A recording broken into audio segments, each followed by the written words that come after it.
그 사랑한다 치고 우리 한번 해보자. 마지막에 이제 우리 말씀 나눴었는데 어떤 좀 훈련 좀 해보셨습니까? 예. 하나님도 우리가 사랑한다 치고 내가 좀 뜨겁게 사랑해 보고 또 우리 안 되는 그 사람과의 관계에서도 사랑한다 치고 또 하다 보면 내가 사랑하게 되더라라는 것을 혹시 뭐 경험해 보셨습니까? 현실과의 갭이 또 있어요. 네네. 쉽진 않죠. 자꾸 잊어버리게 되고 또 당장 또 우리 눈앞에 일들이 있으면 그래도 한번 또 기억하고 다시 한번 새겨보고 또 해보는 것입니다. 이번 주에는 이제 오늘은 우리 소망하고 믿음에 대한 이야기. 지금 그리스도에는 무엇으로 믿는가에 대한 이야기라고 그럼 그 우리 그리스도에는 어떻게 살아야 될 것인가 이 도덕에 대한 그 덕목들 얘기하면서 기본적인 그런 세상 일반 도덕 말고 기독교인의 특별히 더 추가된 그 중요 도덕이 믿음, 소망, 사랑이었습니다. 그래서 지난주에 우리 사랑과 용서에 대한 이야기를 주로 했었고 오늘은 소망에 대해서 그리고 믿음에 대해서 나중에 굉장히 중요한 얘기를 좀 이제 할 거예요. 우리 한성배 집사님이 오늘 원래 좀 발표를 하시기로 했는데 오늘 또 지금 바로 또 출근하셨어가지고 어제 밤에 출근하고 일하고 지금 아침에 바로 오셨다가 지금 계속 딸기철이어가지고 지금 한참 제철이어서 그러니까 이게 큰 그림을 지금 그래서 오늘 아침에 또 말씀을 주셔가지고 다음 주에 지금 밀린 거 한꺼번에 다 모아서 하시겠다고 지금 얘기를 하셨는데 너무 수고가 많으신 것 같아요. 다른 분들은 열심히 그래도 책 읽고 계시죠? 네. 이번 주에 괜찮으셨어요? 이 믿음에 대한 부분들이 참 여러 가지 좀 생각을 많이 하게 되는 부분이 좀 있었던 것 같아요. 저는 개인적으로 또 소망에 대한 부분도 그렇고, 네.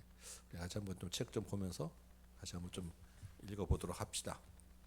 읽어봤지만 읽으셨겠지만 요점의 중요한 부분들 좀 다시 한번 읽으면서 좀 새겨보면 좋겠습니다. 여기에도 지금 그런 믿음의 훈련에 대한 얘기들이 이런 말씀과 경건서적이나 이런 것들을 자꾸 읽으라는 얘기가 나오잖아요. 우리가 한번 그 믿음의 훈련을 하는 거예요. 자, 우리 소망에 대한 것을 봅시다. 소망을 가지고 있다라는 것이 무슨 도피주의, 어떤 몽상주의 이런 것들이 아니다. 그리스도인이라면 마땅히 가져야 할 자세이다라고 이야기하죠. 그 소망을 가진다는 것이 현실을 회피하는 게 아니다라는 이야기입니다. 그 역사를 더듬어 보면 이런 얘기가 있죠. 이 세상을 위해 가장 많이 일한 그리스도인들은 바로 다음 세상에 대해 가장 많이 생각했던 이들이다. 참 의미가 있습니다. 우리가 이 땅에서 뭔가 의미 있는 일을 한다라는 것은 이 땅만 바라보고 있어서 되는 게 아니고 다음 세대를 바라보기 때문에 다음 세대를 바라보며 의미 있는 일을 할 수 있다라는 것. 그래서 우리도 지금 열심히 전도도 하고 말씀을 가르치고 하는 것은 우리가 지금 현재 지금만을 바라보는 게 아니라 우리 다음 세대 그 다음을 바라보기 때문에 우리가 그런 일 하는 거잖아요. 우리 소망을 가지시기 바랍니다. 그 다음에 보면 그들의 마음이 천국에 사로잡혀 있었기 때문입니다. 그러나 대부분의 그리스도인들이 다음 세상에 대해 더 이상 생각하지 않게 되면서 기독교는 세상의 그 힘을 잃고 말았습니다.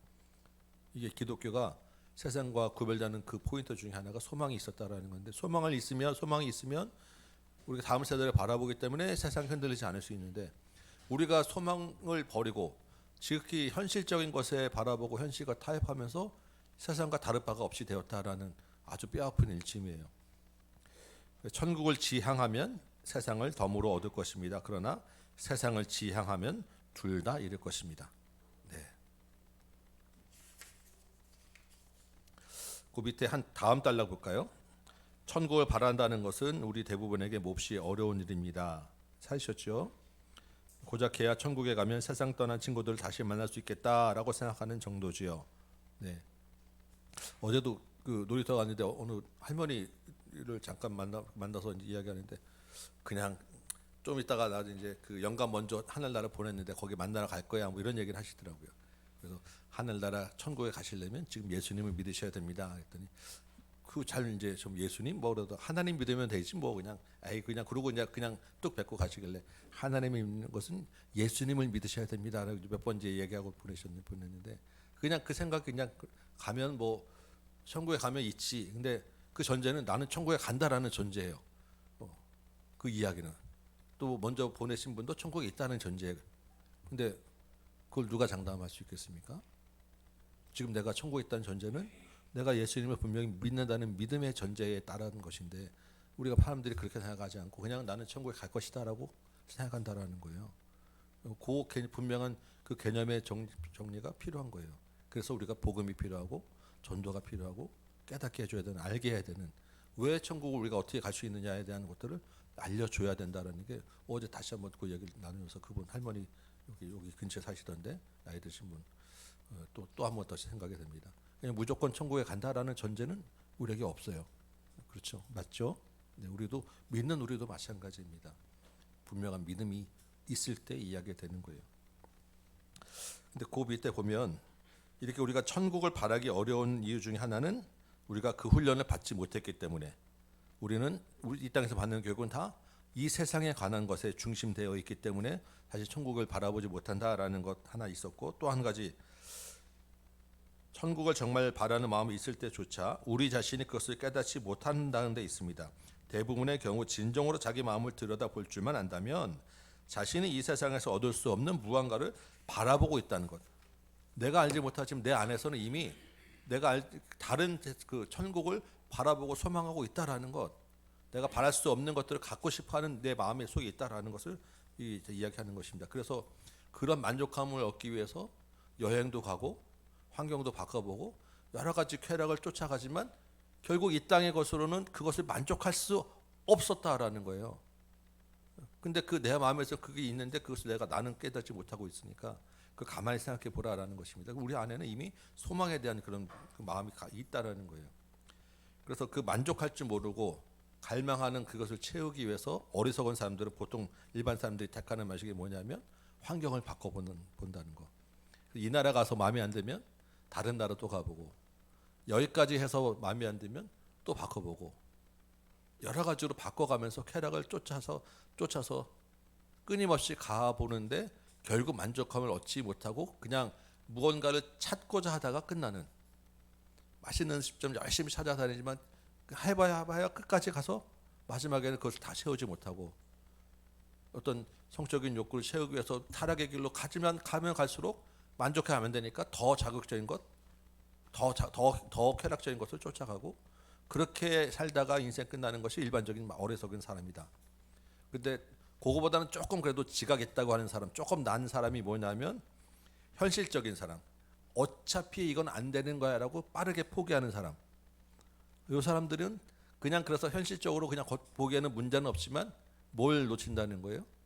소망이 없기 때문에 진짜 마지막에 좋은 것이 있다라고 하는 그 기쁨과 행복을 놓치고 그냥 이 땅에서 되는 대로 살아간다라는 것. 그래서 이 두 가지 둘 다 어리석은 사람이지만 그리스도인은 어떻게 산다고? 참 이분의 이야기가 참 새롭게, 저도 이 소망에 대한 것들을 새롭게 좀 이렇게 이야기가 생각하게 됐어요. 그리스도인이라면 이렇게 소망을 생각한다라는 것입니다. 우리 피조물은 하나님이 우리를 지으실 때 뭔가가 욕구가 있으면 반드시 그 욕구를 채워줄 것들을 하나님이 만들어 주셨다라는 거예요. 우리가 몸이 배고프다라고 느끼게 하는 것은 먹을 것이 있기 때문에 배고프다라는 것이고, 우리 뭔가 마음에 하여튼 뭐가 원하는 게 있으면 이 땅에 하나님이 그것을 채워줄 뭔가를 두셨다라는 게 우리 그리스도인의 믿음이라는 거예요. 그런데 그것이 이 땅의 것들로 채워지지 못하는, 만족감이 없다라는 것을 우리가 깨닫게 되잖아요. 그러면 그리스도인들은 그 왜 만족감이 없지라고 포기하는 게 아니라, 하나님 그러면 이 세상의 것들 말고 다른 세상에 그것을 채워줄 것을 준비하셨구나라고 생각한다는 게 그리스도인이라는 것입니다. 여러분 이렇게 생각해 보신 적 있으세요? 이 땅의 것들을 없으면 그냥 그것으로 끝나는 게 아니라 하나님이 다른 세상에 무언가를 그걸 채워줄 거 만들어 놓으셨구나. 그래서 그 세상, 거기가 진짜구나라고 그것을 바라보면서 사는 사람이 진짜 그리스도인이라는 거예요. 굉장히 이 생각의 전환이 좀 놀라웠어요. 그래서 우리는 그 진짜 고향을 그리워하는 욕구가 없어지지 않도록, 내가 그냥 다른 욕구나 일반적인 이성이나 그런 것들로 내 안에서 진짜 채워질 다른 세상을 바라보는 그 욕구를 누르지 않도록 끊임없이 그 소망, 그 욕구를 내가 계속 키워나가고 그걸 바라보면서 살아야 된다라는 이야기가 밑에 있습니다. 이 욕구가 다른 욕구에 짓눌리거나 밀려나지 않게 하자. 나 자신이 그 나라를 향해 나아갈 뿐 아니라 다른 사람들도 그 나라를 향해 나아가도록 돕는 일을 내 삶의 주된 목표로 삼자. 이게 그리스도인의 소망이고 그리스도인이 살아가는 방식입니다. 우리가 늘 교회에서 이야기하죠. 하늘 나라를 바라봅시다. 저 진짜 본향을 찾아가는 본향을 바라보며 삽시다. 아브라함이 그 본향을 바라보았기 때문에 고향 친척을 떠날 수 있었다라는 이야기를 히브리서에서도 보고 성경에서 보게 됩니다. 우리가 이 땅에서 천국을 살지만 또한 영원한 하늘나라에 본향이 있다라는 것을 바라보게 되면 지금 내 것이 내 소유로 집착하지 않고 나눌 수 있게 된다. 우리가 좀 전에 말씀에서 같이 나누지 않았겠습니까? 그게 하나님의 형상으로 사는 사람이라고 지금 똑같은 이야기를 지금 하고 있어요. 여기까지가 이게 소망입니다. 소망은 그래서 이 땅에 살지만 하나님 나라 뭔가 다른 세상을 바라보며 살자. 그 다른 세상을 향한 욕구가 내 안에서 짓눌려서 없어지지 않도록 억압받지 않도록 그것을 계속 꺼내놓고 바라보며 살자. 이게 소망이에요. 믿음에 대한 이야기를 지금 믿음 1, 믿음 2 두 가지로 합니다. 믿음에 대한 이야기는 굉장히 중요해요. 이 그리스도인들이 믿음이라고 할 때 크게 두 가지가 있다라는 거예요. 믿음은 맞죠? 여기 읽을 때 첫 번째가 믿음 1에 나오는 그 첫 번째 믿음이 뭐냐면 믿음은 그냥 단순히 믿는 믿음, 정말로 사실로 여기는 믿음, 믿습니다 하고 받아들이는 믿음. 이게 첫 번째 믿음이에요. 보통 이제 이 첫 번째 믿음을 이야기할 때 이 C.S. 루이스는 자기는 무신론자일 때도 뭔가 믿는다고 하면 뭐가 필요하다고요? 충분한 증거가 있을 때 그게 진짜다라고 이성적으로 판단하고 믿었다라는 거예요. 증거가 충분해야. 그래서 믿음이라고 하면 그 충분한 증거가 있는데 충분한 증거 없이 믿는 사람은 좀 모자라는 사람 이렇게 봤었다라는 것입니다. 근데 지금도 마찬가지로 똑같다. 기독교의 믿음도 마찬가지라는 거예요. 그래서 이 사람이 우리가 인간의 보통 생각할 때 인간은 이성이 우리 인간을 지배하는 사람이다. 이게 인간의 특징이다라고 생각을 했었어요. 그래서 어떤 일이 있을 때 이성적으로 판단하고 이성에 따라서 행동하는 것이 인간의 특징이다. 이거 이성은 믿는 바, 그 증거가 충분한 증거에 따라서 그것을 확실하게 이게 맞다라고 할 때 그것이 진짜고 믿음이고 그것을 따라서 이제 사는 게 이제 믿음인 줄 알았는데 살다 보니까 그 믿음이 뭐에 좌우되냐 하면 감정에 좌우되더라라는 거예요.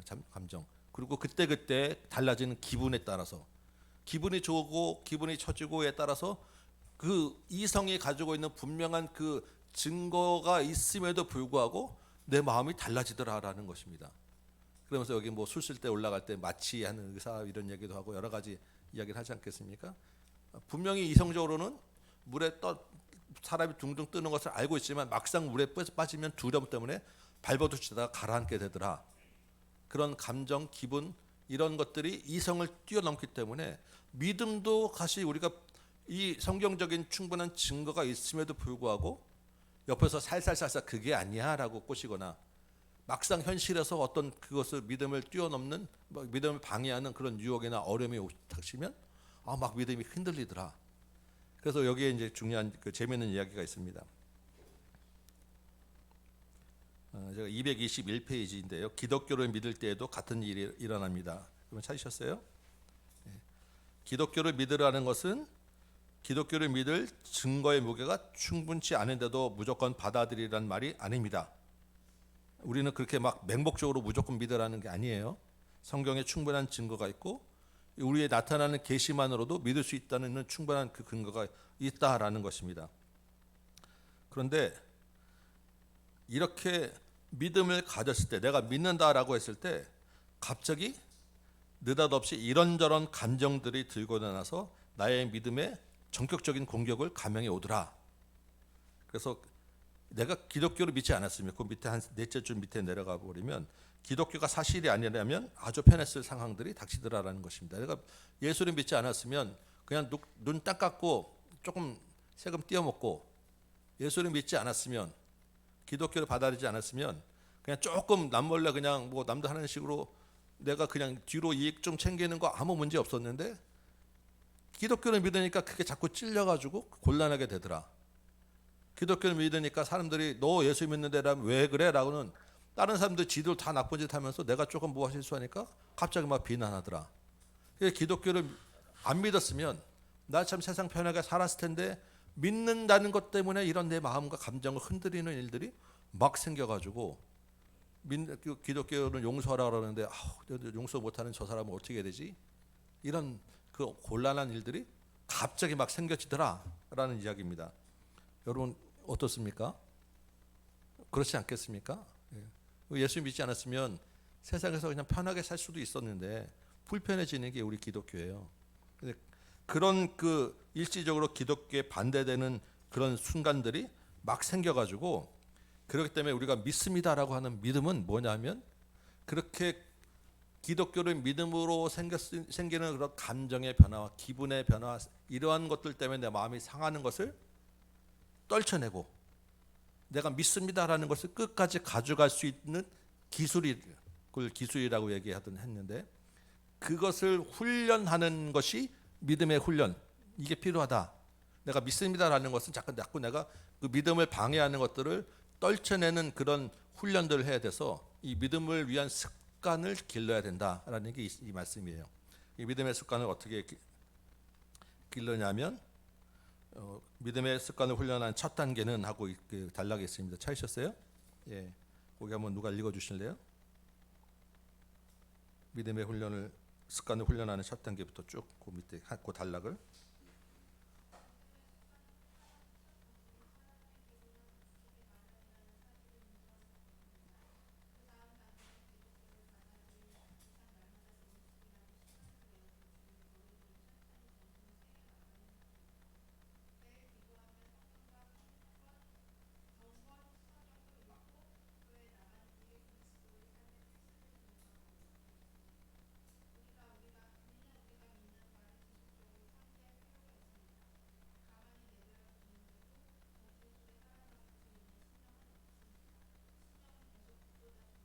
네, 여기까지요. 이게 우리가 지금 하고 있는 이 고전 읽기 하는 것이고 또 성경 강좌도 하는 것이고 여러분들이 매일 집에서 또 성경 읽기 하면서 막 목장에 카톡방도 올리고 지금 하고 있잖아요. 이게 우리의 믿음을 북돋아 주는 거예요. 이런 그런 습관과 훈련이 없으면 우리는 점점 믿음이 약해질 수밖에 없고 흔들릴 수밖에 없다라는 것입니다. 그러니까 이러한 습관을 통해서 훈련을 통해서 믿음을 잡고 우리 암송도 우리가 매주마다 하는데 이게 굉장히 중요해요. 우리 입에만 그냥 잠깐 하는 것 같지만 이게 머리에 새겨지고 마음에 새겨져서 믿음을 더욱더 키워주는 그런 일을 하고 있다라는 거예요. 그러니까 여러분 불편하시더라도 암송도 한 번씩 집에서 해보시고 성경 읽기 한 장씩, 두 장씩, 또 세 장씩 읽으시고 이렇게 해 나가는 게 우리의 삶을 믿음으로 끌고 가는데 이게 혼자 잘 안 되니까 목장에서 카톡방에 같이 해서 같이 하자라고 하고 얘기하고 이렇게 모여서 잠깐 이 책도 읽고 우리 이런 시간 아니면 사실 이런 시간 언제 읽겠습니까? 이렇게 갖고 이런 것들을 하는 거예요.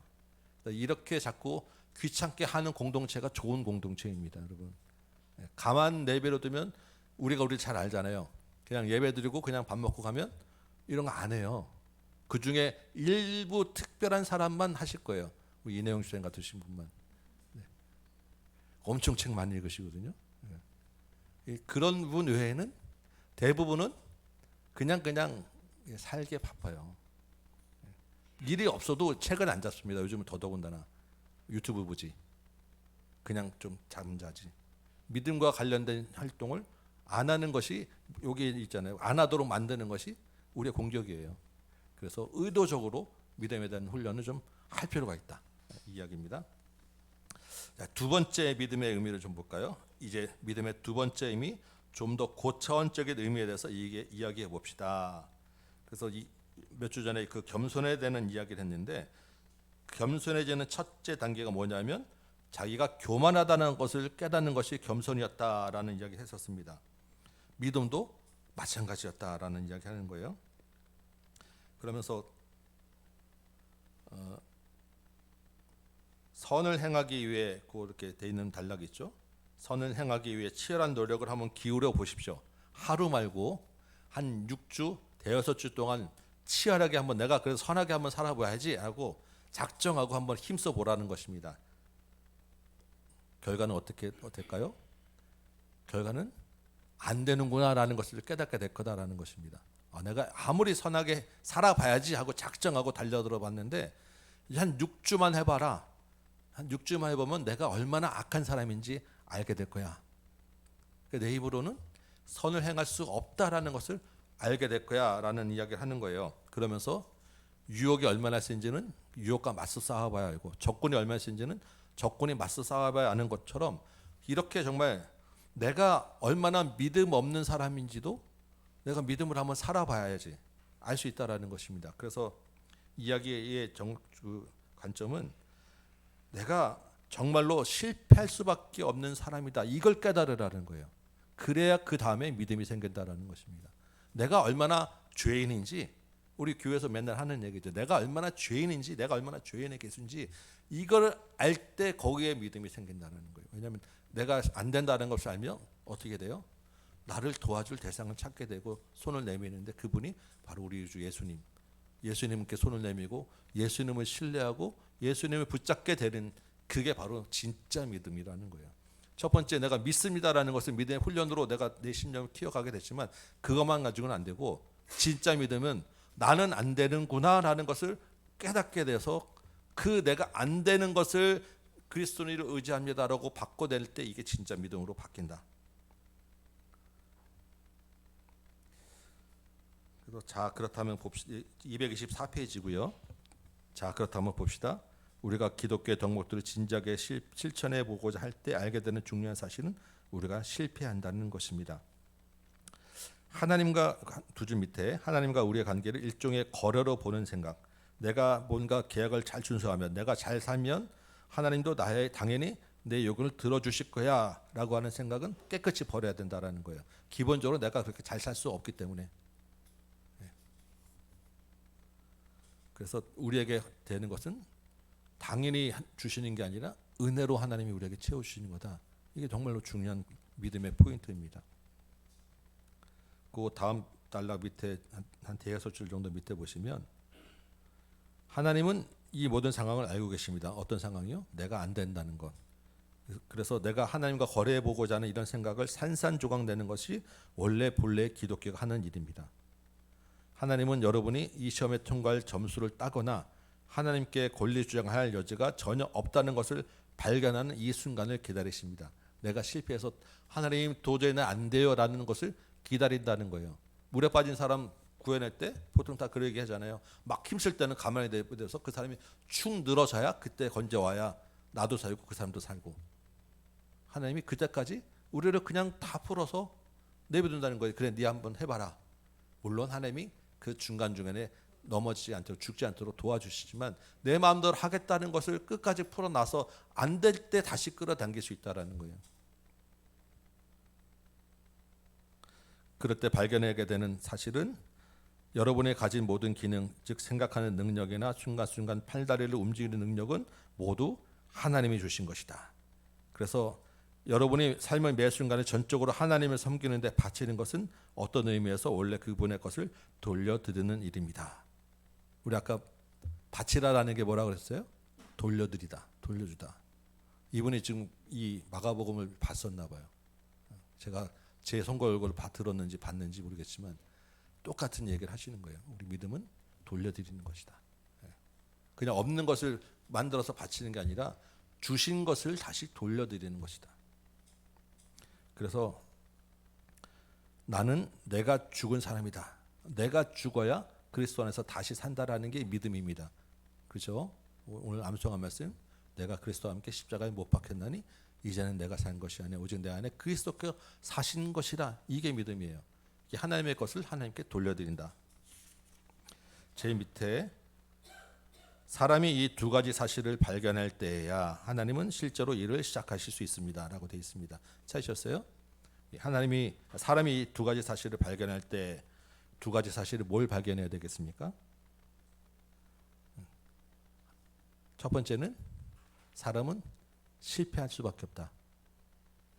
이걸 발견해야 되고요. 두 번째는 그때 하나님이 전적으로 나를 도우신다. 하나님의 나에게 주신 것, 하나님을 의지하고 섬기는 것, 내가 실패하고 그 다음에 하나님이 나를 도우신다는 것, 이 두 가지를 발견할 때 진짜 믿음이 생긴다라는 이야기를 믿음의 일에서 이야기했었어요.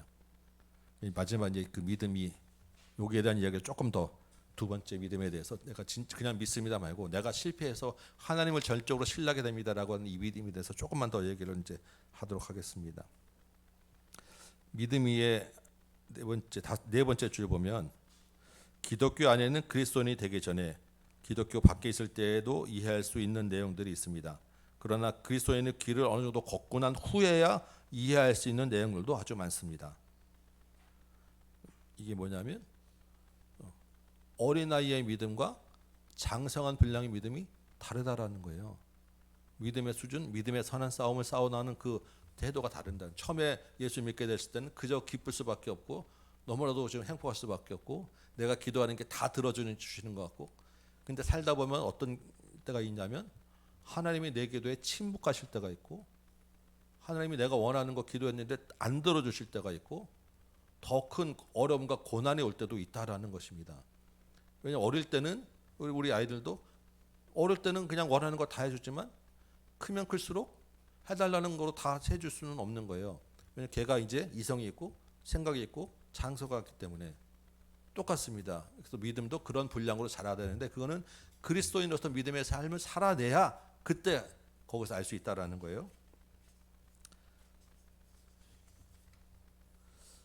그 다음 페이지 볼까요? 좀 한 두세 달로 넘어가서 제가 이 책에는 228페이지 중간쯤 이제 저는 두 번째 믿음의 요 단락입니다. 보셨어요? 예, 이제 두 번째 의미의 믿음에 대해서 이야기하려고 합니다. 거기 좀 다섯째 밑에 보면 하나님의 관심은 이렇게 되어 있습니다. 찾으셨어요? 하나님의 관심은 우리의 행동 자체에 있지 않습니다. 하나님의 관심은 우리가 일정한 특성을 가진 피조물이 되느냐, 하나님의 의도에 맞는 피조물이 되느냐, 일정한 방식으로 그와 관계 맺는 피조물이 되느냐에 있습니다. 이게 믿음이라는 거예요.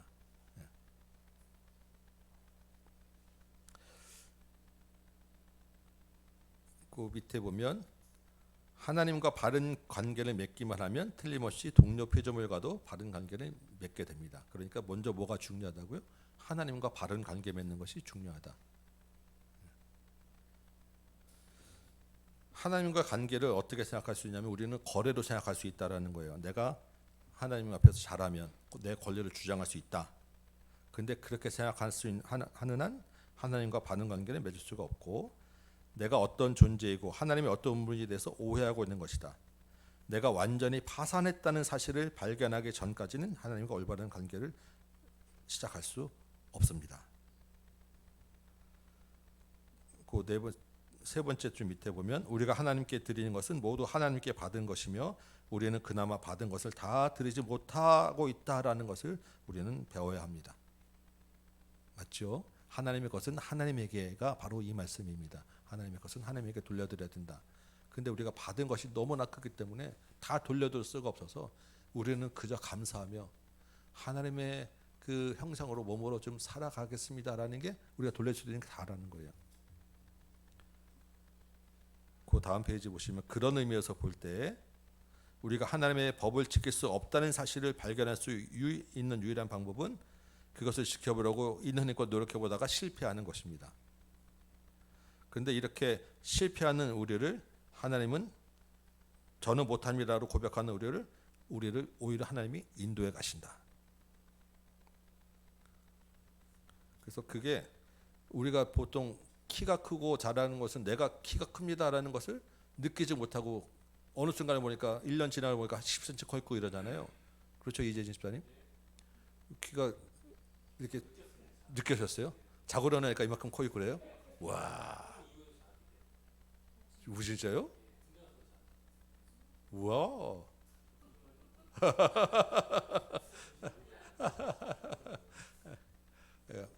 이 순간 모르지만 물론 하루 지나고 또 일주일 지나고 조금 더 클 수 있겠죠. 근데 지금 이게 내가 얘기하는 동안 잘하고 있다는 것을 우리가 느끼지 못하는 거예요. 근데 어느 순간 보면 이만큼 잘했고 이만큼 잘했고 있다라는 것입니다. 믿음이 지금 똑같다라는 거예요. 내가 이렇게 지금 실패하고 힘들어도 그런가 지금 내가 맨날 왜 나는 이거밖에 안 되지 하고 있는데 그렇게 살다 보니까 믿음이 자라 있더라라는 거예요. 우리가 그래서 그런 실패의 경우 왜 내가 안 되지 하면서 자꾸 하나님께 나아가 보고 물어보고 이러한 과정이 믿음에 자라는 그런 과정이다. 물론 사도 바울 같은 사람도 있고 존 번영 우리 천리역정 쓰신 분 그런 사람도 있어서 그냥 어느 날 갑자기 이렇게 확 마음 돌이키고 사도 바울처럼 갑자기 예수님 믿는 사람 박해하다가 갑자기 돌이키는 사람도 있겠지만 대부분의 경우는 그렇지 않다라는 것입니다. 그래서 그게 심지어는 그래서 내가 그런 마음을 갖게 되고 믿음이 자랐다는 게 언제 어떻게 되는지도 모르게 몇 월 며칠 무슨 사건 때문에 내가 이렇게 자라고 믿음을 갖게 되는지도 모르는 사이에 어느덧 보니까 그냥 교회 나와서 예배드리고 말씀 읽고 성경 읽고 기도하다 보니까 어느 순간 이렇게 내가 자라 있더라라는 것입니다. 우리 예수님 믿는 것도 그래서 가끔 보면 이제 그 이단이라는 데서 당신 언제 구원받았어? 몇 월 며칠 날 뭐 때문에? 당신 이 땅에 태어난 생일 알지만 영적으로 태어난 생일 알아? 이렇게 묻는 사람들도 있어요. 맞습니까? 언제 기억하십니까? 이게 많은 경우에 우리가 믿음이라는 것이 나도 모르는 사이에 물론 특별한 내가 마음이 하니까 그런 때 있다라는 것을 내가 생각하고 그런 계기가 있을 수도 있습니다. 정말로 갑자기 막 교통사고 나서 죽기 직전했는데 막 그 사경 헤맬 때 갑자기 막 그냥 환상이 보이고 이제 이렇게 하면 안 되는구나 이렇게 이런 사람도 있어요. 근데 대부분의 많은 우리 경우는 예배드리고 교회 나오고 믿음 생활하고 잘 믿어지지 않는데 어느 순간 보니까 내가 믿음에 되어 있다라는 경우가 대부분이에요.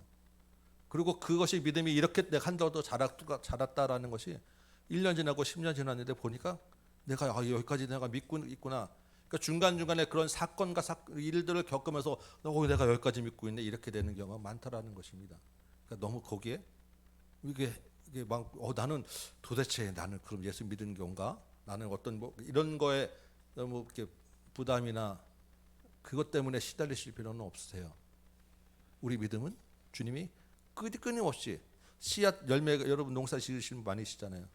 자고 일어나면 어느 순간 자라 있고 한 달 지나고 나니까 싹이 터 있고 이런 거예요. 근데 그런 과정에 끊임없이 뭐가 필요해요? 믿음의 습관과 훈련으로 물 주는 것이 필요하다는 것입니다.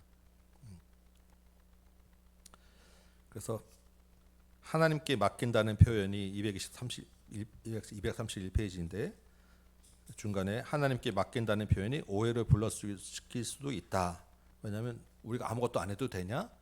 지금 제가 말씀드린 것처럼 그러면 하나님이 다 알아서 하면 우리는 아무것도 안 해도 되나? 라고 오해할 수도 있다. 그런데 한 그리스도인이 하나님에게 모든 것을 맡긴다는 것은 그런 게 아니라 그리스도를 전적으로 신뢰한다는 뜻입니다. 그리스도께서 사람으로서 태어나 십자가에 못 박혀 죽기까지 실천하신 완전한 순종의 삶을 자기 역시 어떻게 해서든지 살게 해주신다라는 것을 신뢰하고 그 신뢰가 있기 때문에 또 나의 부족함을 주님 하나님이 채워주신다는 사실을 신뢰하기 때문에 그래서 내가 이 땅에서 더 충실하게 살아내고 내 할 일을 한다라는 게 이게 믿음의 삶이라는 것입니다.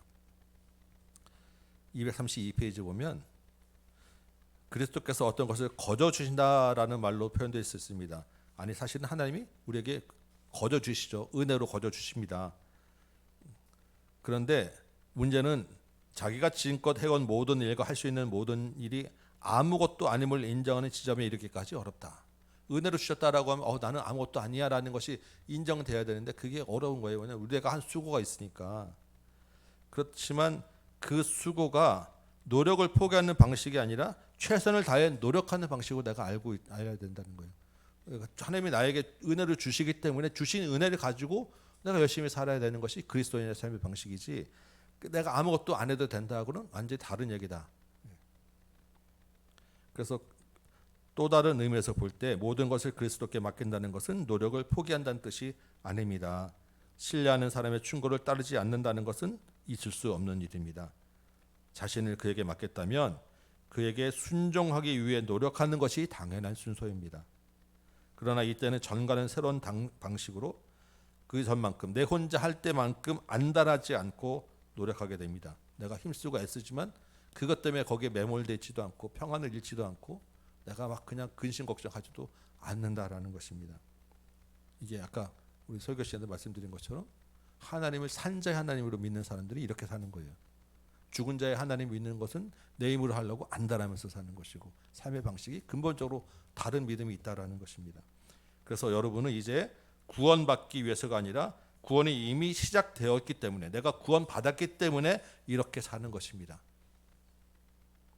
행위에 대한 보상으로 천국에 가기를 바라서 이런 것들을 하는 게 아니라 천국의 희미한 첫 빗줄기를 마음에 맛보았기 때문에 이렇게 행동하고 싶은 마음이 생겨서 이런 일을 하게 된다라는 것입니다.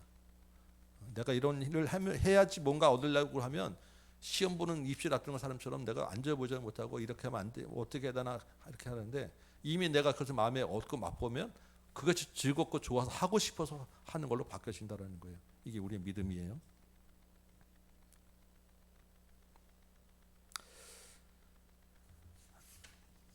233페이지 보면 중간에 한편 그리스도인은 다음과 같이 주장한다는 비난을 받습니다. 오로지 중요한 건 선한 행위야. 최고로 선한 행위는 사랑이야. 최고의 사랑은 돈을 바치는 거야. 돈을 바치기에 최고로 좋은 것은 교회야. 그러니까 돈 내.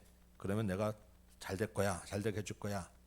그래서 행위를 강조하고 뭔가 해야 된다라는 것을 강조하는 그런 그리스도의 그 교회와 가르침도 있었고, 또 한편으로는 그 다음 편 보시면 반면에 또 다른 한편의 그리스도인들은 이렇게 주장합니다. 오로지 중요한 건 믿음이야. 믿음만 있다면 무슨 짓을 하든 상관없어. 그러니까 오히려 방종으로 가서 마음껏 즐기고 이건 내가 믿음으로 다 해결할 수 있어라고 죄를 마음껏 져도 돼. 내지는 아무것도 안 해도 돼라고 이야기할 수 있는데 지금 둘 다 틀렸다. 둘 다 있어야 된다.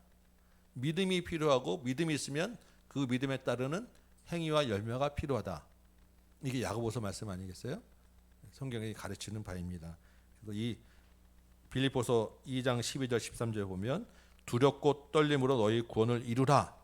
이 말은 이 말만 보면 뭔가 내가 구원을 위해서 열심히 정말 이런 거 해야 되는 것처럼 보이지만 그 다음 구절은 너희 안에서 행하시는 이는 하나님이시다. 하나님이 그 구원을 이루어 가실 것이다. 그러니까 하나님을 믿고 이 삶에서 구원의 삶을 성실하게 살아내야 된다. 두 가지가 같이 가는 것이 그리스도의 믿음이다. 이렇게 되어 있습니다. 235페이지 중간에 보면 하나님은 그런 분이 아닙니다라고 되어 있는 부분이 있는데 찾으셨나요? 하나님은 그런 분이 아닙니다. 그는 여러분 밖에 계실 뿐 아니라 여러분 안에도 계십니다. 설사 하나님의 목과 인간의 몫이 무엇인지 이해할 수 있다 해도 그 내용을 인간의 언어로 적절하게 표현할 수 있다고는 생각하지 않습니다. 그래서 제가 이렇게 책을 읽으면서 설명하지만, 그리고 이분이 정말 나름대로 이렇게 예를 들어 설명하지만, 이 믿음의 신비라는 것을 지금 이야기할 수 있는 정도까지밖에 우리가 더 설명을 사실 할 수는 없어요. 워낙 신비한 부분이고, 그렇지만 말로는 설명 안 되는데 마음과 우리 삶에서는 느낄 수 있고 깨달을 수 있는 게 믿음이에요. 실제로 살아보면 이것이 믿음이구나라는 것을 알게 되는 게 믿음입니다. 그러니까 말로 글로 이것을 다 이해하려고 안 해도, 이해하지 못하더라도 우리 한번 그 마음대로 여기 있는 대로 내가 정말 하나님께 한번 맡겨보겠습니다 하다 보면 이것이 이런만 이야기구나라는 것을 실제 깨닫게 될 것입니다 라고 지금 이야기를 하는 것입니다.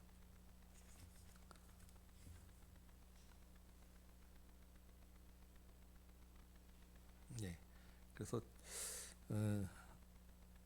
이전 그 전에 요 앞단락에서 겸손한 사람이 어떤 사람이었는가 이야기했었죠. 정말 겸손한 사람은 어떤 사람이었습니까?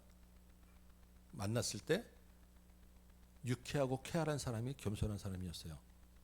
그리고 겸손한 사람을 만나면 같이 있고 싶고 있는 게 굉장히 편한 사람이 겸손한 사람이었습니다. 왜 그 사람이 겸손하다고 했습니까? 나를 주장하지 않기 때문에, 나를 내세우지 않기 때문에 그 사람과 있으면 굉장히 편한 거예요. 그 사람은 또 나를 주장하기 때문에 그 사람 자체가 지금 굉장히 쾌활해요. 그래서 그런 사람이 겸손한 사람이구나라는 것을 우리가 이 책을 통해서 잠깐 이야기했었습니다. 그래서 그런 사람이 누군가 우리 막 그거 한번 얘기했었잖아요. 장원 집사님은 박혜선 집사님이다 얘기했었고. 근데 그 믿음 있는 사람이 어떤 사람이냐라고 할 때 믿음 있는 사람도 똑같아요. 내가 하나님을 믿는 사람과 같이 있으면 그 믿음의 정절로 내가 동화돼요. 하나님을 진짜로 믿고 살면서 믿는 사람과 같이 있으면 믿음 얘기하지 않고 교회 얘기하지 않고 내가 이렇게 대단한 믿음을 가졌어라고 얘기하지 않아도 그 사람 입에서 그냥 저절로 내가 이렇게 살았는데 내가 이런 일이 있었는데 살아보니까 이게 정말 하나님의 은혜였어라는 게 그냥 자연스럽게 그 입에서 나오고 그것이 그 사람의 가식이나 위선으로 보이지 않고 막 믿음을 억지로 주장해 보이지 않고 아 진짜 그렇구나 나 저 사람이 있는 하나님을 믿어보고 싶어 이런 마음을 가지게 만드는 사람이 진짜 믿음 있는 사람이라는 거예요. 진짜 그냥 정말 자연스럽게 최선을 다해서 그렇기 때문에 그 사람이 믿음이 있다라고 해서 믿음 하면서 다른 일 팽개치지 않고 정말 정말 참 저 사람 괜찮네 라고 하는 사람을 보면 저 사람 그 사람 뒤에는 믿음이 있더라라는 것입니다. 왜냐하면 그 사람은 믿음의 기준과 가치관을 살기 때문에 그래요. 그래서 정말로 진지하게 살기 때문에 그 사람을 놓고 놀려거나 거짓이나 가식으로 대할 수가 없어요. 그리고 그 사람은 거짓된 것 앞에서 단호하게 자기 그 믿음의 기준으로 선택하고 행동하기 때문에 그 사람 와 대단하다라고 인정할 수밖에 없게 되더라라는 거예요. 이게 진짜 믿음에 있는 사람입니다. 그래서 우리가 여러분 다 사실 다 그렇게 살고 계시죠. 제가 이렇게 딱 봬도 너무너무 정말 열심히 믿음에서 살고 계세요. 그래서 그 믿음을 우리 좀 이야기한 대로 조금 더 훈련시키고 자꾸 북돋는 그런 습관으로 한번 해보시고 그렇게 우리의 믿음의 기준이 가치가 있으면 그것으로 자꾸 여러분 믿음의 삶의 이야기들을 그냥 삶에서 느끼고 경험하신 대로 좀 더 많이 자연스럽게 나누시기 바라고 그것을 교회 안에서만 나누시지 마시고 삶 가운데서 마치 만나는 여러분 관계하는 삶들과의 그 대화 속에서 삶 속에서 보여주시면 우리의 삶이 믿음으로 더욱더 좀 더 풍성하게 갈 것입니다. 그래서 오늘 여기까지 믿음에 대한 이야기를 하고 이제 그 4부가 이제 삼위일체 하나님에 대한 이야기를 하게 돼요. 이게 마지막 단락인데 굉장히 중요한 그 어려운 교리를 요 C.S. 루이스를 통해서 우리 교회적인 이야기를 좀 한 두세 주 정도 하면 될 것 같은데 한번 해보도록 하겠습니다. 다음 주에는 인격을 넘어서 삼위일체를 이해하는 첫걸음에 대해서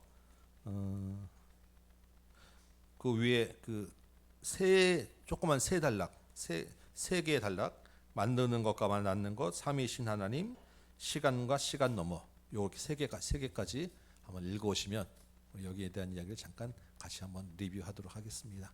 네. 질문 있으십니까? 네.